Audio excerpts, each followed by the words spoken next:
We're talking to Major Moore and Cadet Wing Commander Johnson, dealing with the AFROTC program at Tennessee State University. And of course, ladies, before we had our break, we promised that we would give you an opportunity to talk about some other aspects of the AFROTC program. But I think it's obvious to our audience this morning that the two of you are females.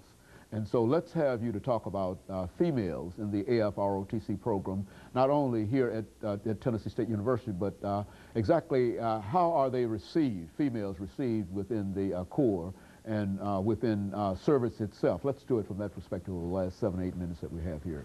Major Moore. Thank you. We consider all our students cadets. We do not differentiate male, female. They are all cadets. Everyone is treated the same, and that is how we mirror active duty. Everyone is treated with respect and dignity no matter what their gender is. Currently we have about 110 students in our program, of which about 28% are females. We're always trying to raise that, and every year it changes just a little bit.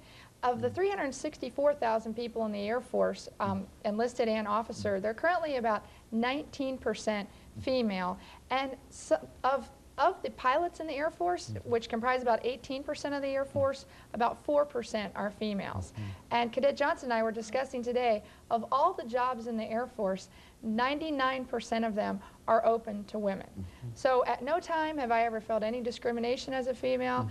I think I've received equal treatment, and it does not matter what my race is or what my gender, and it's really been a very nice experience because I haven't just experience some of the things that people do in the civilian workforce. And that's how we treat minorities, women, everyone, all the same. So it's all across the board. Is that what we're saying, Cadet Johnson, in reference to treatment of females in the service? What about treatment in the Corps at the level that you're in now? Sir, it's just the same. It's an equal opportunity throughout. The way that I want to earn respect and gain respect is I have to respect those under me, no matter your sex, race, creed, whatever. That's one thing.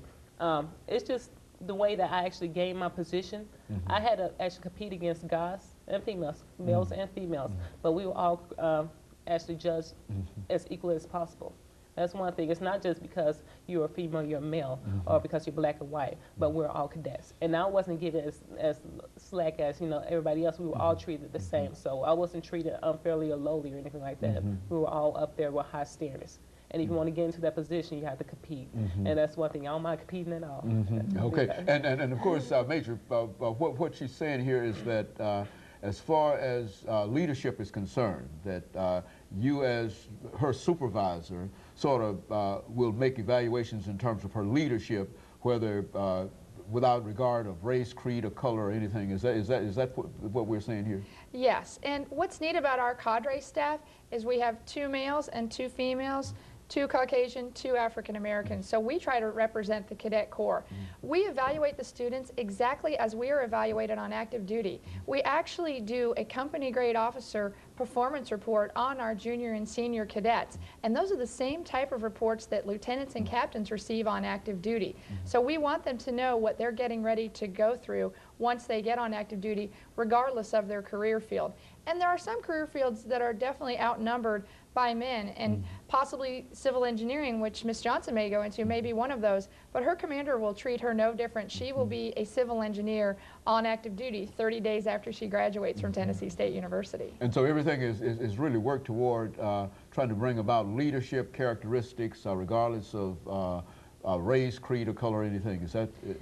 Yes, we have what we call core values: integrity first, service before self, and excellence in all that we do. So we expect that of all of our cadets, and we hold our cadets on a higher plane than a typical college student. We do not allow them to do drugs. If they do drugs, they will be kicked out of our program and never allowed to enter the military. They are not allowed to lie, cheat, or steal.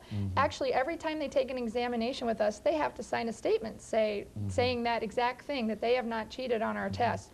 So we expect quite a bit of our students. If someone has too many traffic tickets or speeding tickets, or some type of civil involvement, we do not allow them in our program. If they have had a lot of civil involvements even before they join, if they have used drugs, many times we do not allow them to join our program because we're looking for the best leaders.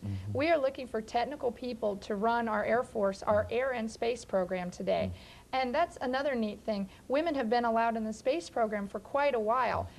Several years ago, Lieutenant Colonel Eileen Collins was the commander of the space shuttle, and that's something that I always look forward to seeing Cadet Johnson someday, because I believe she will probably end up working for NASA, and I hope to see her up in space someday too. Okay, Viv, do you expect to go up in space? Oh, yeah, that's one of my high goals.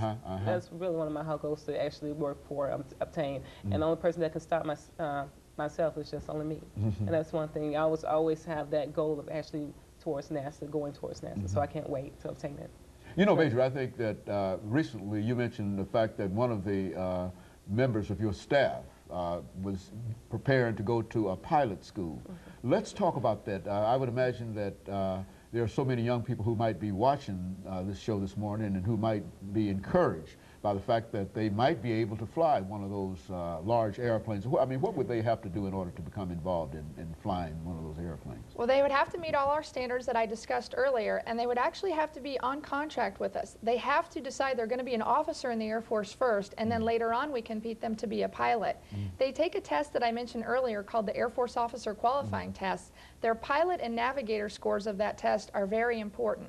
They also take another test called the Basic Attributes Test, which is done on a computer, but it tests your hand-eye coordination. There are four things. The third thing is the commander's ranking. That is about 50% of the pilot categorization. Are they a good cadet? Do they come to fundraisers? Do they come to class every week? Do they come to the little things that nobody might want to do? Do they volunteer? And the last thing is flying hours. And many students don't have a lot of flying hours unless they are in a pilot type major at TSU or MTSU, but sometimes they can gain those flying hours on the outside by getting their private pilot's license. But even if they don't have a lot of hours, the 50% commander's ranking can make quite a bit of difference. So we do usually get a lot of pilot slots at Tennessee State. We are hoping that we can incorporate more with the AIT major at Tennessee State so that we can get more pilots and more black pilots.